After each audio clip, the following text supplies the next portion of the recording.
Bismillahirrahmanirrahim. Assalamualaikum warahmatullahi wabarakatuh. Dalam kesempatan hari ini kita akan menjelaskan tentang materi statistik, yaitu regresi linier sederhana. Jadi regresi linier sederhana ini merupakan pengaruh antara variabel X terhadap variabel Y. Jadi ingat, regresi adalah pengaruh antara variabel X terhadap variabel Y. Dengan rumus regresi itu adalah Y sama dengan A plus BX. Karena regresi sederhana. Kemudian regresi linier sederhana, ini salah satu alat yang dapat digunakan dalam memprediksi permintaan di masa yang akan datang. Jadi fungsi regresi ini adalah meramalkan kondisi yang akan datang, yaitu masa future, berdasarkan data masa lalu. Jadi kita bisa meramalkan yang akan datang itu, kita harus mempunyai data-data masa lalu, past tense-nya. Ya. Jadi kita mempunyai runtutan data empiris, data urutan waktu yang lalu. Atau untuk mengetahui pengaruh satu variabel bebas itu adalah independen, terhadap satu variabel tidak bebas, yaitu variabel dependent. Jadi regresi itu adalah digunakan untuk meramalkan kondisi yang akan datang, ya. Meramalkan kondisi yang akan datang berdasarkan data-data pada masa waktu yang lampau, gunanya untuk mengetahui pengaruh, ya, pengaruh antara variabel X dan variabel Y. Kemudian regresi linier sederhana digunakan hanya untuk variabel bebas, ya, dan satu variabel tak bebas. Jadi dikatakan regresi linier sederhana, variabel bebas X-nya hanya ada satu, dan Y-nya juga ada satu. Sedangkan regresi linier berganda digunakan untuk satu variabel tak bebas dan atau lebih variabel bebas. Jadi variabel bebasnya, variabel X-nya bisa lebih dari satu, tetapi variabel dependennya, terikatnya yang tidak bebas, satu. Jadi satu variabel tak bebas ini Y, dan lebih variabel bebas. Jadi X-nya lebih dari satu. X1, X2, X3, X4, dan seterusnya. Tetapi Y-nya 1. Jadi, rumus regresi ini bisa diterapkan, misalkan Y-nya penjualan. X-nya bisa harga, lokasi, kualitas, gitu ya, tempat, ya. Pengaruh harga, kualitas, tempat terhadap penjualan. Gitu ya. Jadi, X-nya beberapa, Y-nya 1. Tujuan penerapan kedua metode adalah untuk meramalkan dan memprediksi besaran nilai variabel bebas yang dipengaruhi oleh variabel tak bebas yang mempengaruhi oleh variabel bebas. Jadi, variabel Y dipengaruhi oleh variabel X. Ini ya. Jadi tujuan penerapan kedua metode ini yaitu mencari pengaruh, ya, masa yang akan datang, ya, berdasarkan variabel X dan variabel Y. Kita lanjutkan, rumus untuk regresi adalah Y sama dengan A plus BX, di mana X adalah variabel bebas, variabel independen, dan Y adalah variabel bebas, yaitu variabel dependent. Jadi, variabel Y ini terikat atau tergantung kepada variabel X. Ya. Sedangkan variabel X adalah variabel yang bebas, sedangkan A adalah nilai konstan dan B adalah nilai koefisien.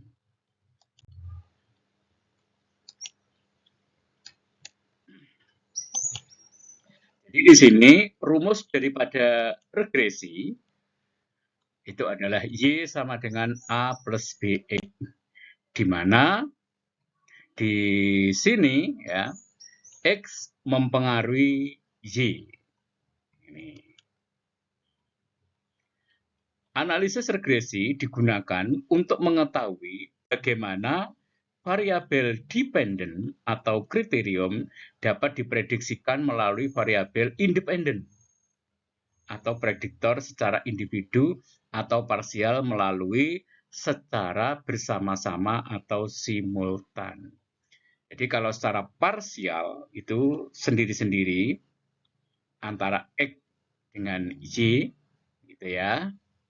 Kalau secara simultan yaitu secara bersama-sama. Misalkan dalam penelitian itu ada variabel X1, X2 ya. Antara X1 dengan Y itu namanya parsial, antara X2 dengan Y namanya parsial. Tetapi kalau variabel X1 dan X2 bersama-sama terhadap Y itu yang namanya simultan. Jadi dalam kasus contoh ini, X terhadap Y ini disebut pengaruh secara parsial. Kemudian kita ada contoh, yaitu cara menghitung persamaan regresi X pada Y dari data tabel berikut ini. Ini adalah data X-nya, sedangkan ini adalah data Y-nya. Kemudian ini merupakan perkalian antara X dengan Y dikalikan hasilnya ini. Sedangkan ini adalah X kuadrat, berarti 60 kali 60 kita taruh di sini. Sedangkan Y kuadrat ini adalah 80 kali 80 kita taruh di sini. Jadi dalam tabel ini, dalam tabel regresi, setelah dikalikan semuanya, ini ya, baik XY, X kuadrat, ataupun Y kuadrat, setelah itu dihitung ke bawah, dihitung sigmanya. Dari 60 hingga 50 jika dihitung jumlahnya adalah 665. Dari 80 hingga 69 jika dihitung jumlahnya adalah 951. Dan dari 4.800 hingga 3.450 jika dihitung nilainya adalah 53.305. Begitu juga untuk X2, nilainya adalah 37.525, sedangkan nilai Y kuadrat yaitu sebesar 76.095. Jadi dalam tabel perhitungan regresi ini, yang digunakan adalah nilai yang di bawah ini. Sigma-sigma yang ada di bawah ini yang akan dihitung kembali. Nilai X dari 60 hingga 50 ini jika dijumlahkan adalah 665. Ini merupakan sigma X, dan ini merupakan sigma Y, dan ini adalah sigma XY. Ini teman-teman ya. Ini adalah sigma XY-nya, dan ini adalah sigma X kuadrat, ini sigma Y kuadrat. Kemudian kita memasuki ke dalam rumus regresi. Bagaimana caranya untuk mencari B sama dengan sigma XY. Ini. Ingat sigma XY berarti ini ya. 53305 ini. Dikurangi sigma X dikalikan sigma Y dibagi N. Sigma X-nya ini 665 sigma X, angkanya ini ya. Kemudian sigma Y-nya adalah 951, nilainya ini.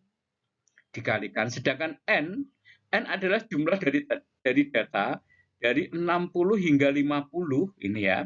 1, 2, 3, 4, 5, 6, 7, 8, 9, 10, 11, 12. Sedangkan N adalah 12. Maka ini datanya ini ya. 665 kali 951 dibagi 12. Kemudian yang bawah sigma X kuadrat. Ingat ini, sigma X kuadrat itu nilainya adalah 37525 ini. Kemudian dikurangi dengan sigma X dikuadratkan. Berarti sigma X dikuadratkan itu adalah 665 kali 665 dibagi N. N itu adalah 12, maka hasilnya ini. Jadi setelah ini dihitung, Jadilah angkanya daripada nilai B, nilai koefisien X sebesar 0,8972. Kemudian untuk mencari A, kita bisa menggunakan rumus ini ya. Aksen Y dikurangi dengan B1 kali aksen X. Nilainya adalah 29,52. Jadi dari persamaan regresi ini ya, dari data-data ini adalah data 60 hingga 50 ini adalah data-data masa yang lalu. Dan kita akan memprediksi masa yang akan datang menggunakan rumus regresi ini. Y sama dengan A plus BX, adapun mencari B-nya ini, mencari A-nya ini diperoleh Y sama dengan 29,5294 plus 0,8972X. Jadi 295,294 ini disebut dengan konstan, sedangkan 0,8972 ini disebut dengan koefisien, yaitu koefisiennya X. Dari sini, insya Allah bisa dipahami ya, teman-teman. Kemudian untuk interpretasi, kita akan memberikan ilustrasi ya, bahwa X itu adalah belanja iklan, sedangkan Y adalah pendapatan.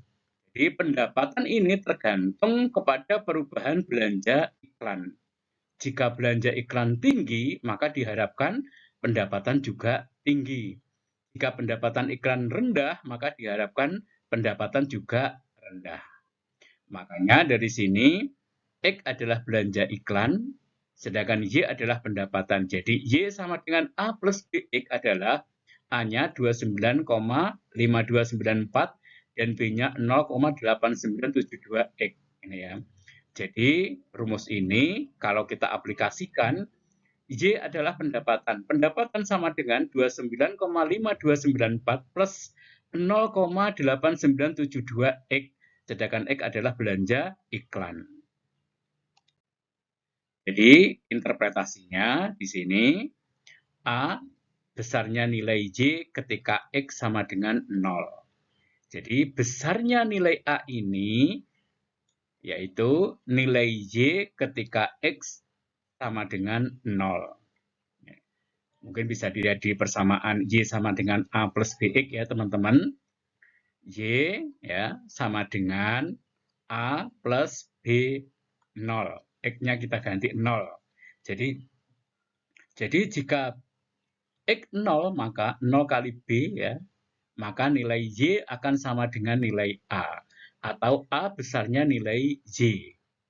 Y akan sama besarnya nilai A. Kemudian B besarnya perubahan nilai Y ketika X berubah satu satuan. Jadi besarnya nilai Y itu adalah ketika X berubah satu satuan. Jika X berubah naik, maka diharapkan Y juga ikut naik. Ya. Dan jika X berubah turun, maka Y juga akan berubah turun. Tanda koefisien B menunjukkan arah hubungan X dan Y. Jadi pada Y sama dengan A plus BX berubah satu satuan. Artinya, tolong dipahami dengan baik, teman-teman semuanya, X adalah belanja iklan dan Y adalah pendapatan.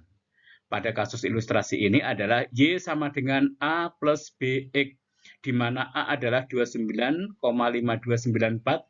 Besarnya pendapatan jika tidak ada belanja iklan adalah 29,5294. Jadi besarnya pendapatan Y ini ya, tidak ada belanja iklan adalah belanja iklannya 0.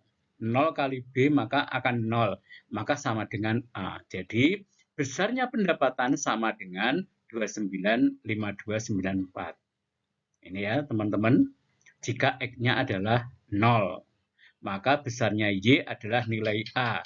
Besarnya nilai A adalah sama besarnya nilai Y, seperti itu. Kemudian besarnya B, koefisien 0,8972, jika belanja iklan dinaikkan 1 juta dolar, maka penjualan akan naik sebesar 0,8972 juta. Ya. Tolong dipahami teman-teman ya.